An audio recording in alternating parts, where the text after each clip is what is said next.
देशर कौनसी राज्य केंद्र शासित अंचलर पुलिस अभियुक्त को व्हाट्सएप ईमेल किंबा अन्य इलेक्ट्रॉनिक्स माध्यम नोटिस पठाई पारिब नाही।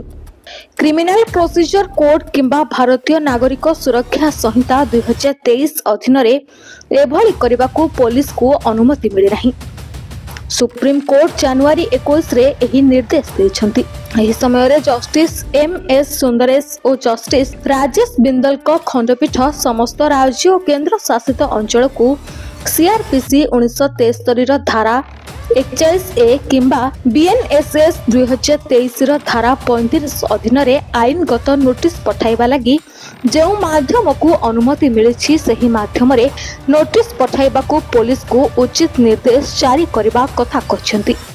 खंडपीठ आहुरी कहछंती जे व्हाट्सएप किंबा अन्य इलेक्ट्रॉनिक्स उपकरण द्वारा नोटिस को सीआरपीसी 1973 किंबा बीएनएसएस 2023 अधीन निर्धारित हेबा उपायर विकल्प भावे मान्यता देई हेबो नाही। वरिष्ठ वकील सिद्धार्थ लुथांको आवेदन उपरे शुणानी करी कोर्ट एही राय दैछंती। लुथा एमिति एक मामला संपर्क रे दर्शाइथिले जेउथिरे अभियुक्तंको सीआरपीसी 1973 धारा 41A अनुसार व्हाट्सएप आप रे नोटिस पठा जायतला। भारतर समस्त राज्य एवं केंद्र शासित अंचलर पुलिस को भारतर सर्वोच्च न्यायालय सुप्रीम कोर्ट एक खंडपीठ रे एक मकद्दमार विचार करी पुलिस को व्हाट्सएप ईमेल किंबा अन्य कौनसी इलेक्ट्रॉनिक माध्यम को व्यवहार करी नोटिस पठेबा को स्पष्ट बारण करिसंती।